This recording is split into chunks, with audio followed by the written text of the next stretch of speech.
तुमसे होगा। तो सबसे पहले हम ये जान लें कि ओम्स लॉ क्या है, या इसके द्वारा कौन सा स्टेटमेंट या कौन सा फिजिक्स का एक इतना बेहतरीन फॉर्मूला हमको मिलने वाला है, इसके क्या क्या कंडीशंस हैं, इन सब बातों को हम लोग जान लें। तो everybody write heading Ohm's law. तो ओम्स लॉ कहते किसे हैं? सबसे पहले इसका स्टेटमेंट है, at constant temperature and normal atmospheric pressure the current flowing in a conductor is directly proportional to the potential difference across its ends। लिख लिया? फिर से सुनो एक बार। एट कॉन्स्ट, दो कंडीशन है इसमें, एक तो टेम्परेचर कांस्टेंट होना चाहिए और दूसरी बात एटमॉस्फेरिक प्रेशर नॉर्मल होना चाहिए। ये फिजिकल कंडीशंस हो गए। बहुत सारे बुक्स में लिखा हुआ है एट फिजिकल कंडीशन, तो तुम उसको इलेबोरेट कर दो। क्या चाहिए, क्या क्या चीज फिजिकल कंडीशन है? फिजिकल कंडीशन में दो ही चीज आते हैं, क्या क्या? एक टेम्परेचर और दूसरा एटमॉस्फेरिक प्रेशर। तो हम लोग क्या लिखे? At constant temperature and normal atmospheric pressure the current flowing in a conductor is directly proportional to the potential difference across its end. किसके एंड? कंडक्टर के एंड। कंडक्टर में दो एंड होगा, ए और बी, दोनों के बीच के पोटेंशियल डिफरेंस जो होंगे वो डायरेक्टली प्रोपोर्शनल होगा करंट के जो उसमें फ्लो होगा। मैंने इससे पहले वाले वीडियो शूट में मैंने ये बताया था कि वो पोटेंशियल ही है जिसके कारण करंट फ्लो करता है। अगर पोटेंशियल ना हो ना, अगर पोटेंशियल में डिफरेंस ना हो तो करंट का फ्लो नहीं होगा। तो it is the potential difference due to which current flowing. तो पोटेंशियल और करंट के बीच का रिलेशन ओम्स लॉ हमें देता है। ओम्स लॉ हमें क्या देता है? पोटेंशियल डिफरेंस और करंट के बीच का रिलेशन देता है। तो अकॉर्डिंग टू ओम्स लॉ, जैसा इस स्टेप लिखने के बाद हम यहां लिखेंगे, according to Ohm's law potential difference, if potential difference is equal to V, current is equal to I, then statement के हिसाब से V directly proportional to I। यही ओम्स लॉ है। ठीक है, हम जानते हैं ये डायरेक्टली प्रोपोर्शनल को अगर हम हटाना चाहें और इसके जगह पे हम इज इक्वल टू लाना चाहें तो एक कांस्टेंट हमको मल्टीप्लाई करना पड़ता है। तो V इज इक्वल टू क्या हो जाएगा? I into R। Here R क्या है? कांस्टेंट है, called resistance. R is equal to क्या हो जाएगा? V बाय I हो जाएगा। अब unit,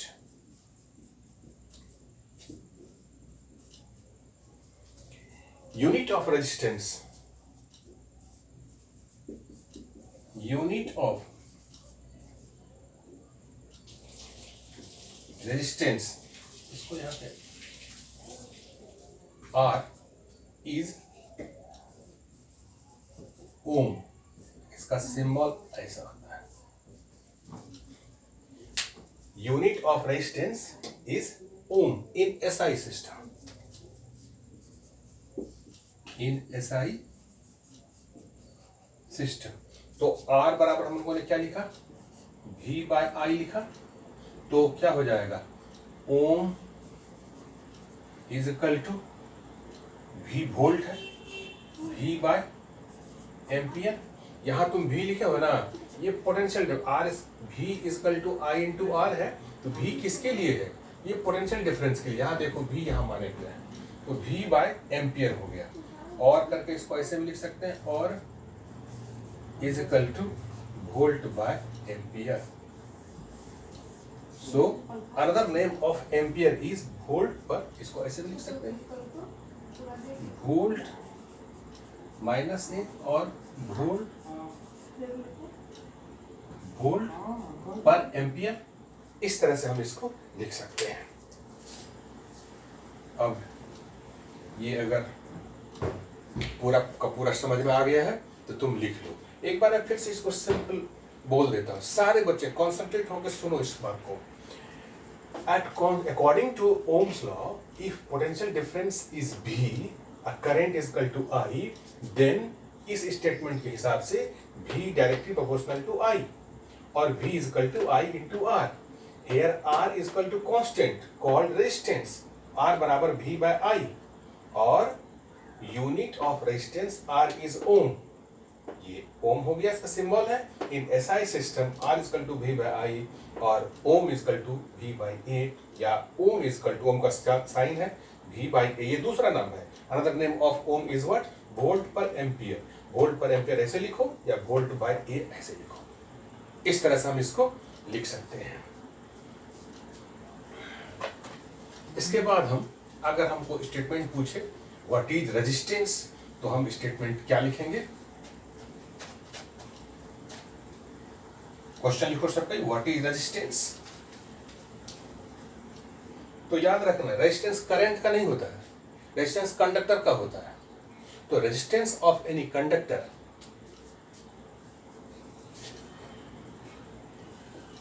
resistance of any conductor is the obstacle which create problem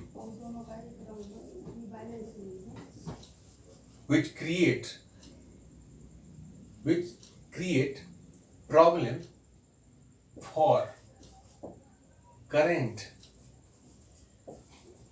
during flowing through the conductor. क्या लिखा? Resistance of any conductor. याद रखना रेजिस्टेंस करंट का नहीं, रेजिस्टेंस कंडक्टर का होता है. Resistance of any conductor is the obstacle. Obstacle मतलब बाधा. Obstacle which create problem for current. Current के लिए वो प्रॉब्लम क्रिएट कर देता है. करंट ड्यूरिंग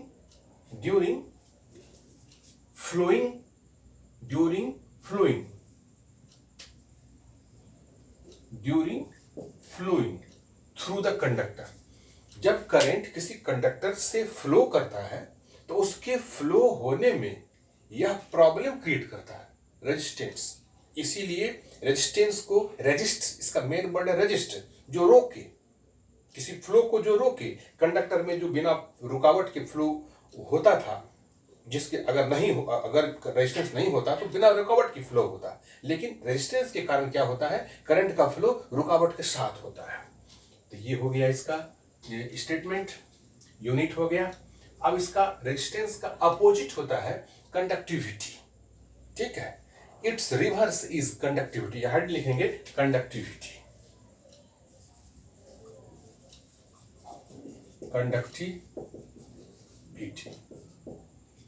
इसका सिंबल होता है capital G. It is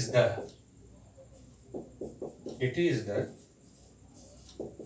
reciprocal of resistance.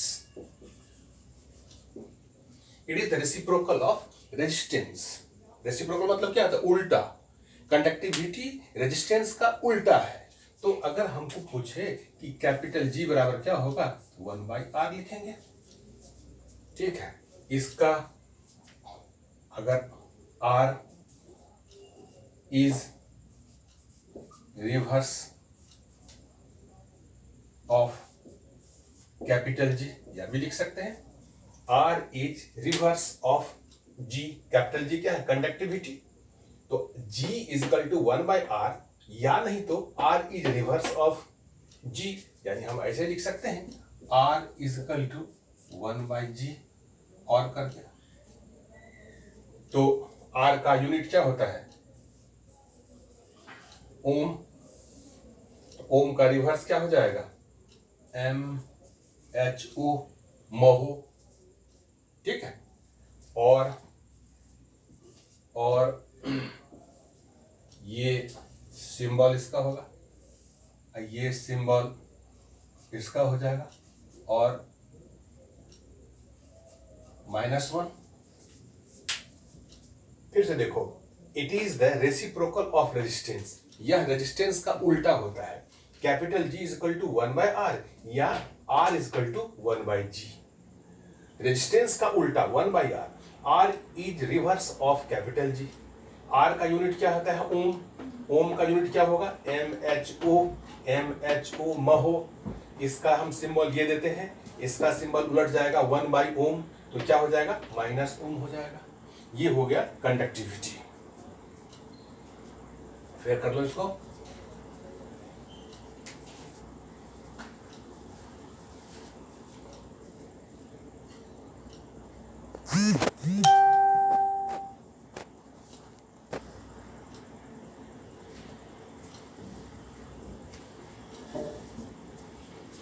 इस तरह से ये हमारा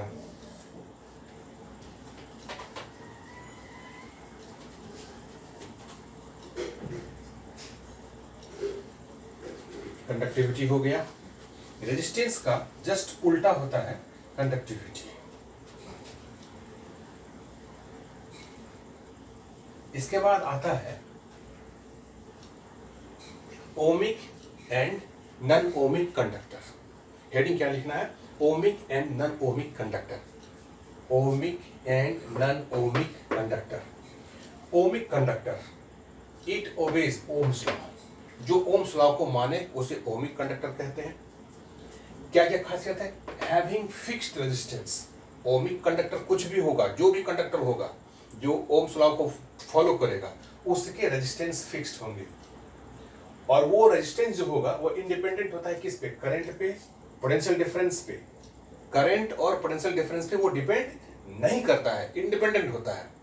उसके बाद for such conductor graph between V and I is straight line passing through origin. Graph कैसे बनेगा इसका? ग्राफ फॉर ओमिक कंडक्टर तुमको पूछा जा सकता है। ग्राफ फॉर ओमिक कंडक्टर, तो इस तरह से O है ओरिजिन, ये V है और ये I है, तो ग्राफ स्ट्रेट लाइन बन जाएगा। ये क्या हो जाएगा? R is equal to V/I। ये ग्राफ बन जाता है ओमिक कंडक्टर का। जबकि नॉन ओमिक कंडक्टर का ग्राफ कर्व बनता है। Graph for non ohmic conductor का क्या बन जाएगा? इस तरह से लेंगे, इस तरह से लेंगे, ये ऐसे बन जाता है ग्राफ। ये V है, ये I है, ये नॉन ओमिक कंडक्टर का ग्राफ हो गया। ठीक है ना? पहले तो तुम इसको बना लेना है, इसके बाद उसके बाद फिर क्या लिखना है? और ये ओरिजिन से पास करता है। उसके बाद है non ohmic conductor don't obey Ohm's law. ये ओम्स लॉ को ओबे नहीं करता है। इसमें इसका जो एग्जांपल हम देंगे ना, जैसे metallic wire, all metallic wire जितने भी कंडक्टर हैं वो सभी ओमिक कंडक्टर्स हैं। जैसे कॉपर हो गया, सिल्वर हो गया, गोल्ड हो गया, आयरन हो गया, these all are ohmic conductors. लेकिन नॉन ओमिक कंडक्टर में हम क्या देखेंगे? डोंट ओबे ओम्स लॉ, जो ओम्स लॉ को फॉलो नहीं करता है। उसके बाद फिर क्या है? Having variable resistance. ये है वेरिएबल रेजिस्टेंस। अगर रेजिस्टेंस का सिंबल तुमको देखना होगा तो फॉर रेजिस्टेंस, ये है रेजिस्टेंस का सिंबल। रेजिस्टेंस का सिंबल क्या हो जाएगा? ये रेजिस्टेंस का। अब वेरिएबल का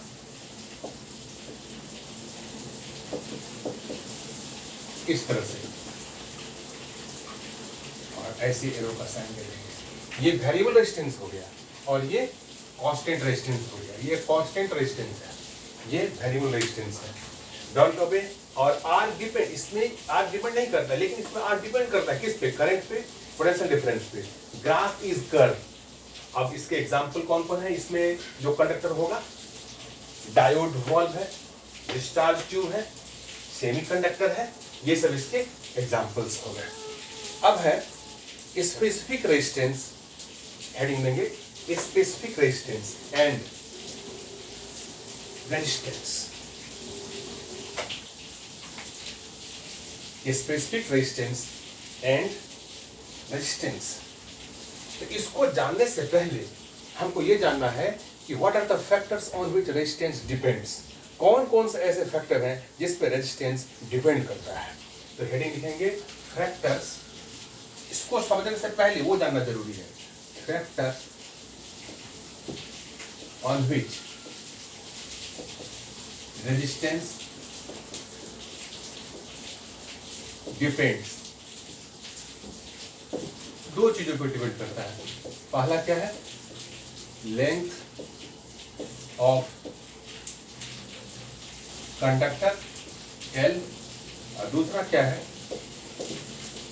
एरिया ऑफ क्रॉस सेक्शन यानी कि ए। रिलेशन क्या है दोनों में, दोनों का रिलेशन क्या हो जाएगा, रेजिस्टेंस लेंथ के डायरेक्टली प्रोपोर्शनल होता है पहला, और दूसरा क्या है, रेजिस्टेंस एरिया के इनवर्सली प्रोपोर्शनल होता है। और दोनों को कंबाइन करेंगे, दोनों कंबाइन फर्स्ट एंड सेकेंड, तो क्या हो जाएगा, R directly proportional to L by A, और R is equal to rho L by A। यहाँ पे रो क्या है, स्पेसिफिक रेजिस्टेंस है, कांस्टेंट कॉल्ड